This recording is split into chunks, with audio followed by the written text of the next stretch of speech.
I'm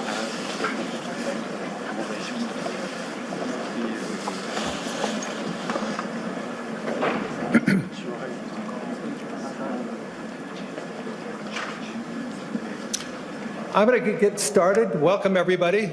Mr. President, welcome. I've been visiting France for more than 50 years. I know I don't look it, but truly so. And over that time, I've been passionate about visiting France, understanding it, learning about it, learning from it. But mostly, I've been passionate about the debates we have related to the French economy, and importantly, the future of France.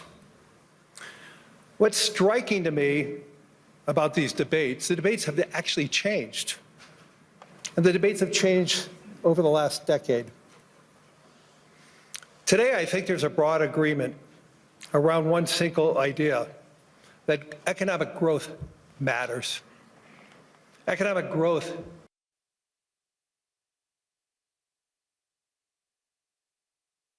as it broadens, reduces polarization. I think that sounds obvious now about the need for economic growth, but not so long ago. It was still an open question whether competitiveness would truly sit at the center of France's economic vision. I think that question has been answered, and President Emmanuel Macron has been the key man driving that shift and answering that question. In fact, you could make an argument that no French leader has led his country at a more pivotal time since World War II. From the onset, President Macron has argued that France must strengthen itself. It must strengthen its defense. It must renew itself in its capacity to innovate, but also importantly, and maybe more importantly today than ever before, and remain engaged in the world. That perspective has defined his presidency and is one that is helping to shape the conversation, the needed conversation about Europe's future. Ladies and gentlemen, please join me in welcoming the President of the French Republic, Emmanuel Macron.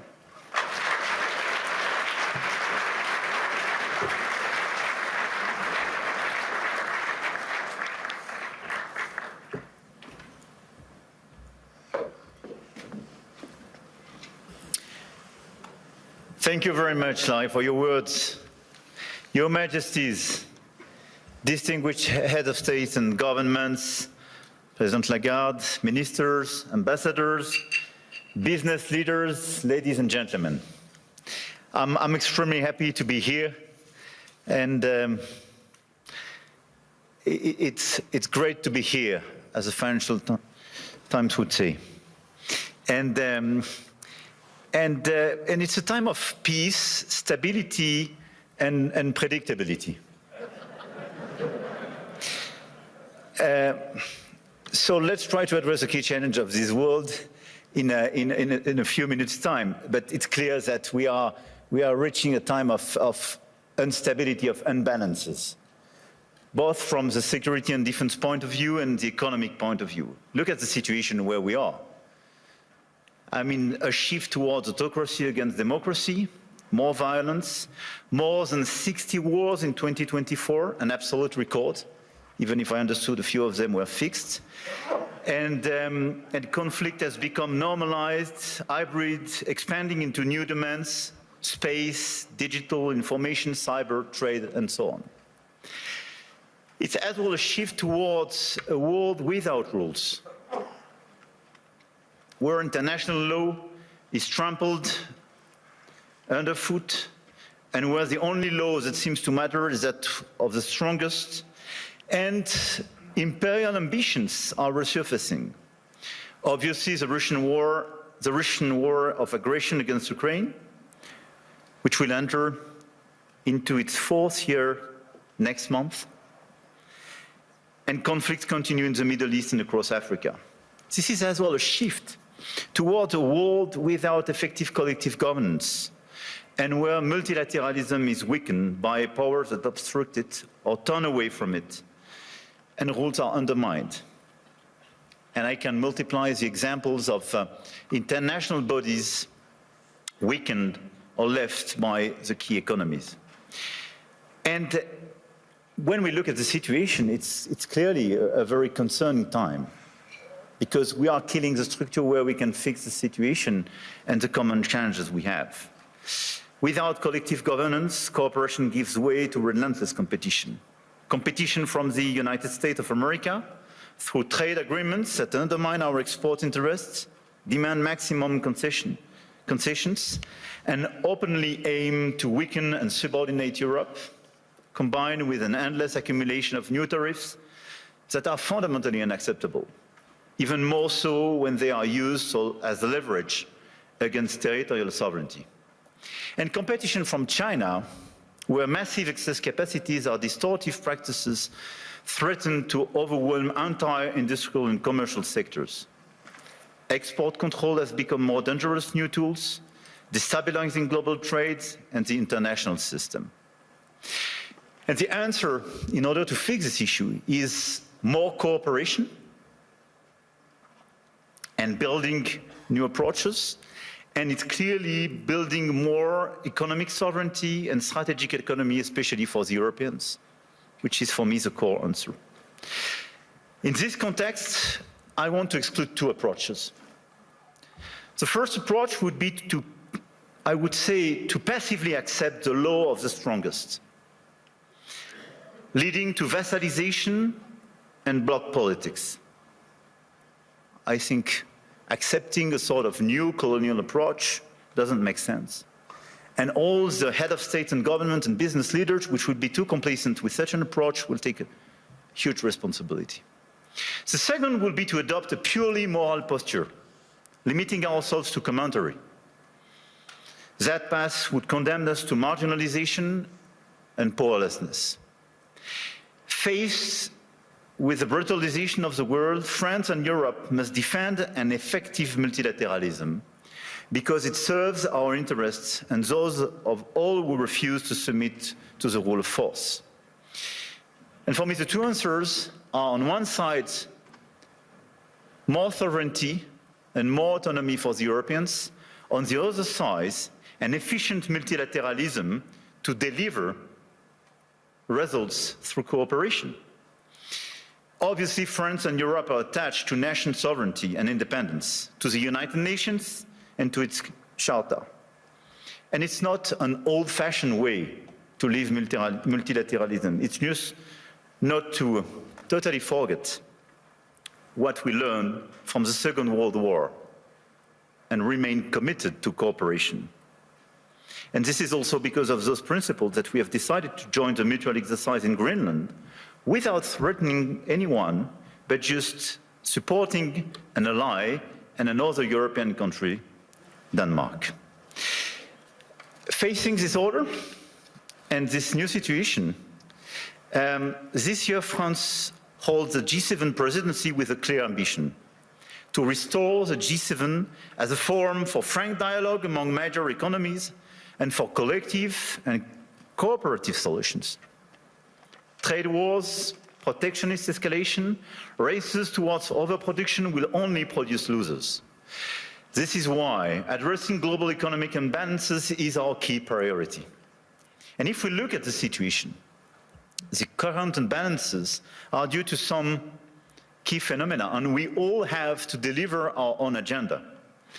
This includes American overconsumption, Chinese underconsumption and overinvestment, and European underinvestment and lack of competitiveness. And these imbalances are also reflected in development gaps, by the way, and we can no longer settle for aid that neither delivers sufficient result nor enables countries to escape poverty. So our objective through the G7 is to demonstrate that the world's major powers are still capable of reaching a shared diagnosis of the global economy and committing to concrete actions. Cooperating is not about blaming others. it is about assuming one's share of responsibility and contributing to solutions. So the objective of this G7 will be to build this framework of cooperation in order to fix the roots of these imbalances and restore efficient convergence and cooperation through multilateral frameworks. And the other objective is as well to build bridges and more cooperations with the emerging countries, the BRICS and the G20, because the fragmentation of this world would not make sense. Here, this point is for, I would say, the global agenda and how our G7 agenda. On the other side, we have the European answer. And for me, Europe clearly has to fix its key issues: the lack of growth, the lack of GDP per capita growth, and the three pillars of our strategy in order to deliver more sovereignty, more efficiency, and more growth would be based on protection, simplification, and investment. Because the diagnosis is well known, European competitiveness still lags behind that of the US, and in the current global order, facing precisely the Chinese approach, we have to react. So first, protection. Protection doesn't mean protectionism. But today's Europeans are too naive. This is the unique market open to everybody without checking level playing field. Nobody can access the Chinese market as people are accessing the European market for sure. But even if you take the US and a lot of other countries, the level of protection does exist for investment and trade. And the Europeans are the only one not to protect their own companies and their own markets when the other countries doesn't respect level playing field.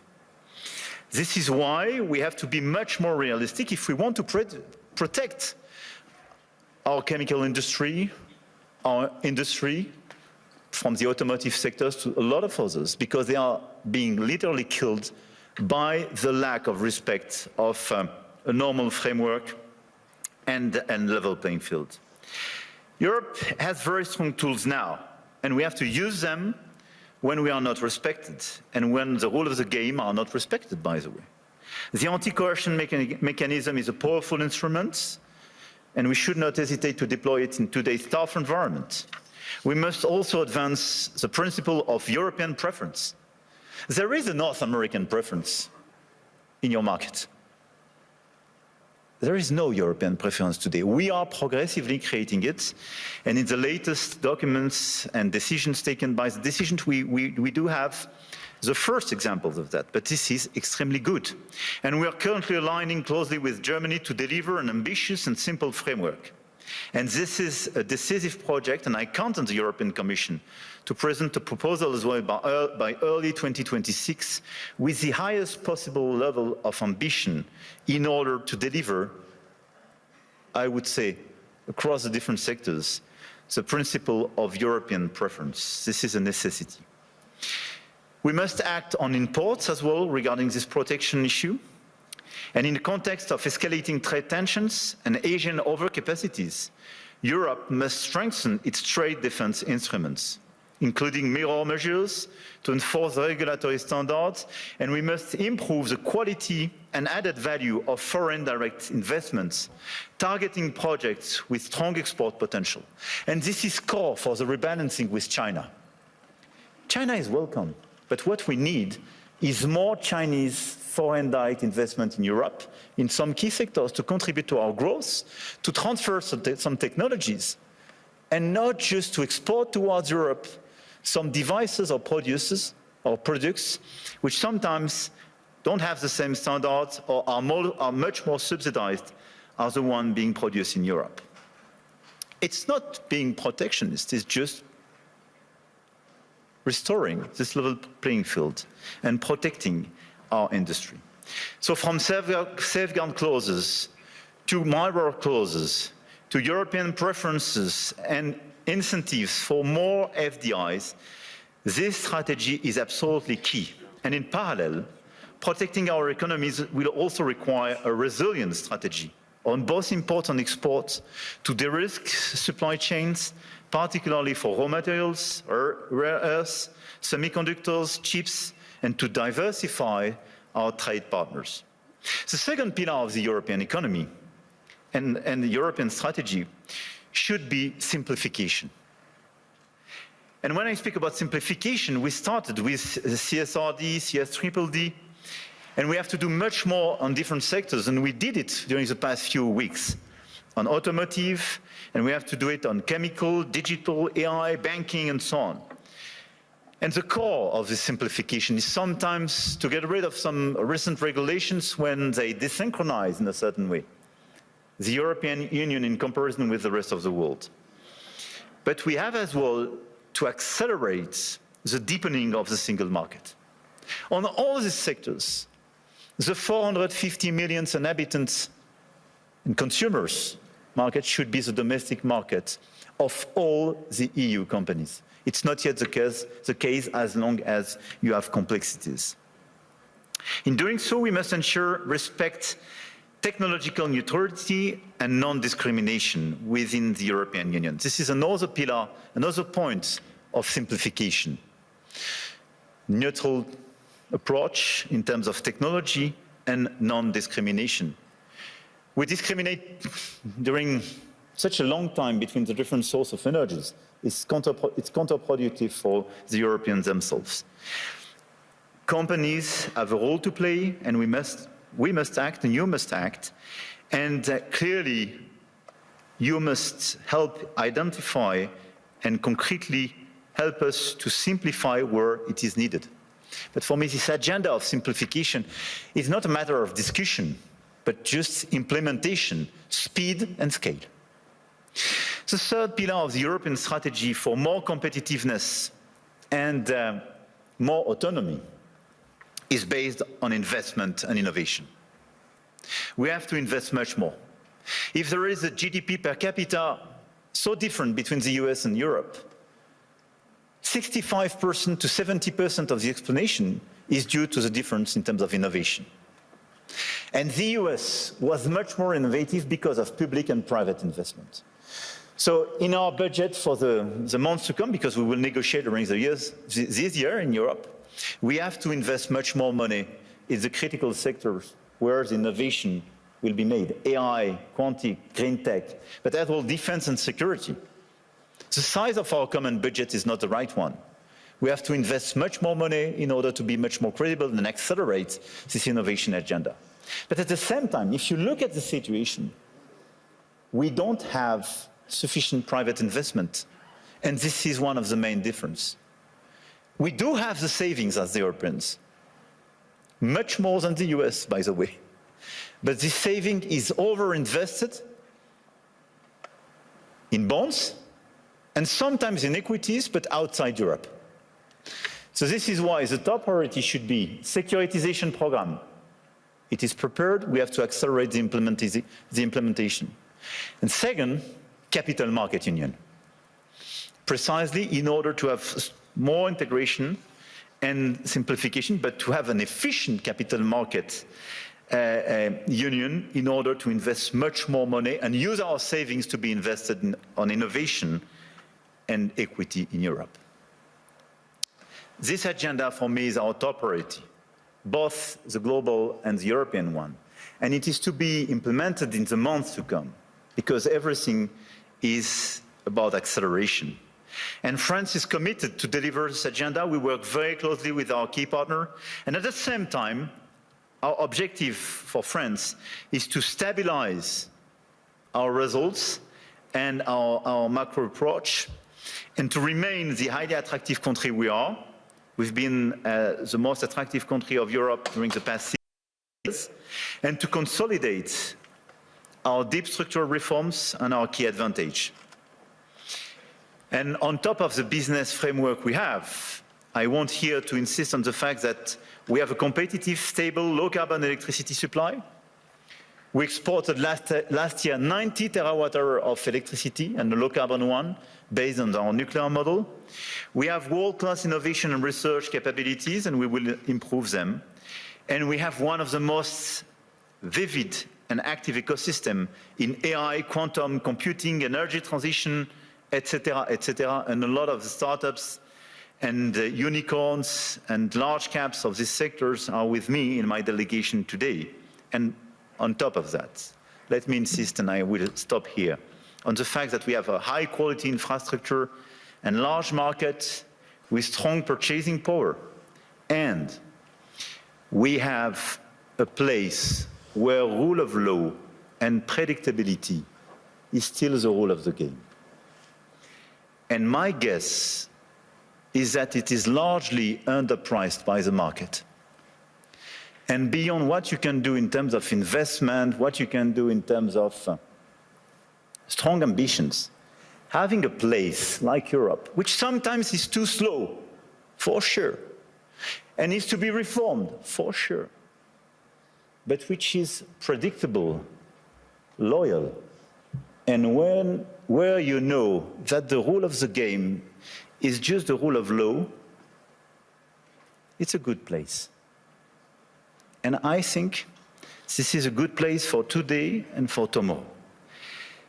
So we will be committed during 2026 to try to deliver this global agenda in order to fix global imbalances through more cooperation. And we will do our best in order to have a stronger Europe, much stronger, and more autonomous, based on the pillars I just mentioned, and based as well, and we can revert in the dialogue, but on more investment and commitments on defense and security, because we have to invest much more and invest much more. Because we do believe, and here in the epicenter of this continent, we do believe that we need more growth, we need more stability in this world, but we do prefer respect to bullies, we do prefer science to plotism, and we do prefer rule of law to brutality. You're welcome in Europe, and you are more than welcome to France.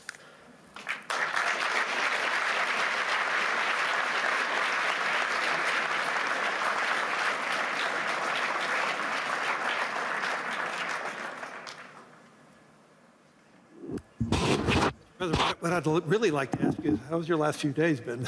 But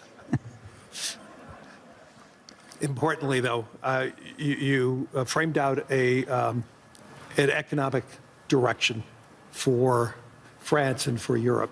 If you had to prioritize to transform France and Europe as fast as possible, you close saying, yes, we are slow, yes, but what can we do right now to really accelerate it, to broaden the economies across Europe, that we have more participants? Is there any one silver bullet that you could do to really accelerate that type of growth? I don't think there is one silver bullet, but I think on the very short run, given the situation in some critical sectors, I think the European preference is a necessity because we are desynchronized with the others. And the second one is clearly a big bunch of simplification. The 28th regime, which is being prepared by the Commission, and the deepening of the single market is key. And this is why I insisted on capital market union. I think if we deliver European preference and capital market union, then here are two game changers. Well, you know, I've been talking about the capital market union in Europe as one of the major hindrances compared to the US. And so, yes, but I do believe, as we witnessed starting last year, and we're starting to see it accelerate this year, you're starting to see more international flows coming back to Europe. And so that is beginning, and so I do believe that will accelerate. But in terms of priorities, if you had to tell the Commission, what should they be more swift in terms of transforming Europe faster, so it can compete with the US, compete with Europe, and exceed China and Europe, China and the US? Look, I think this is the discussion we have clearly with the Commission. We will have an informal summit in February focused on this topic. Everything was largely drafted by both Letta and Draghi's reports and is well known. I think the difference is that Draghi was before China surpluses vis-à-vis Europe. I mean, we should not underestimate the fact that 2025, for the very first time, $1 trillion. yeah, China has such a surplus vis-à-vis the rest of the world, 1/3 vis-à-vis the US, 1/3 Europe, 1/3 the rest of the world. But it was $1 trillion. It was bigger than any other time. Yeah, and for the first time, the deficit between Germany and China was a trade deficit for Germany. And this is a game changer for Europe. So this is why, clearly for me, we have to fix this issue. And second, it's about the tariffs. So if I have to tell you what could change the game and our approach for all of us in the year to come, for me it would be a bunch of simplification with all this omnibus package for the Commission, sector by sector, European preference, capital market union, and dismantling of the tariff between US and Europe. Because in such a context, what doesn't make sense is to have tariffs between allies. Right. We have to fix the war in Ukraine. We have to help the Ukrainians to resist and find a sustainable peace. We have to fix prosperity in democracies. I mean, it doesn't make sense to have tariffs and be divided, and even to threaten now with additional tariffs. We can use, the crazy thing is that we can be put in a situation to use the anti-coercion mechanism for the very first time vis-à-vis the US if they put additional tariffs. Can you imagine that? This is crazy.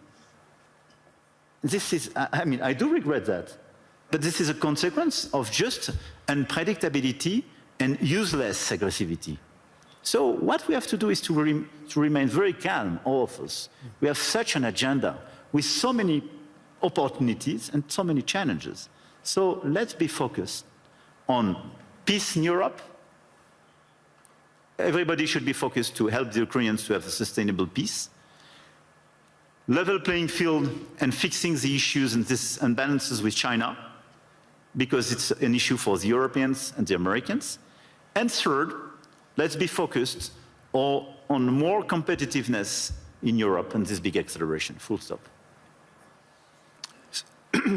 Throughout the sessions today, and I think during the week, AI is going to be the dominant conversation. And the question is, how does AI develop in Europe? I know there was one conversation already being held on that. What is your vision of AI for France specifically? Look, we are a strong believer, and 1 year ago we organized this AI summit in Paris, and we are one of the most vibrant ecosystems in Europe. We really believe and we are committed on AI because we really think that this is a game changer, not just in terms of productivity precisely and growth, but because this is a true revolution. We have assets in order to do so. You have a grid and you have power too. We have power. And a grid. And low carbon energy. Yeah. No need to have new, coal plants and/or oil production in order to deliver the capacities for AI. This is important. We have 90 terawatt-hour available for more AI activities. We have a national grid, super pilotable. Third, we have available capacities for more data centers and computing capacities. And we are delivering the agenda announced 1 year ago. So we are building these capacities, and Europe was lagging behind the US and others on this field. We have talents, very good data scientists, mathematicians, and so on, and we are increasing our training programs and our capacities, and we have several hubs being identified. And we have a critical ecosystem with LLM champions, but as well, we have a startup on AI and quantum, I don't forget them, which are extremely present in all these different fields. One of the best evidence of the attractiveness and this vibrant ecosystem is that Jan LeCun when he decided to leave Meta and set up his own company, established it in France a few weeks ago, which is for me a good evidence. Big win. A big win, and we will do our best to help him to work. This is a global company, but incorporated in France and established in France with these talents. So we have all these assets. But what is important for me now is to invest, to help all the startups and the companies in this sector to do much more and to increase, but to do my best in order to make sure that their domestic market is the EU market and not just the French one. Right. And when we speak about strengthening the single market, this is this point. And this is a game changer, because it means your domestic market is not just 68 million inhabitants, but 450 million. It's super important.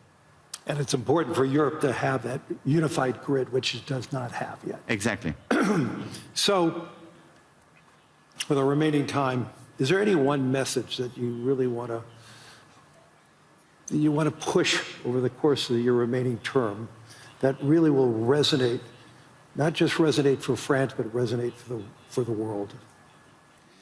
Look, I really believe that we are in these very challenging times, and you mentioned some of these challenges in your speech. I did in mind, and then unhappily we were even not totally complete. Mm-hmm. And at the same time, we see the level of investment in this world, in the current environment, and the ongoing revolution. This level of investment has no comparison with what happened during the past years, not to say decades.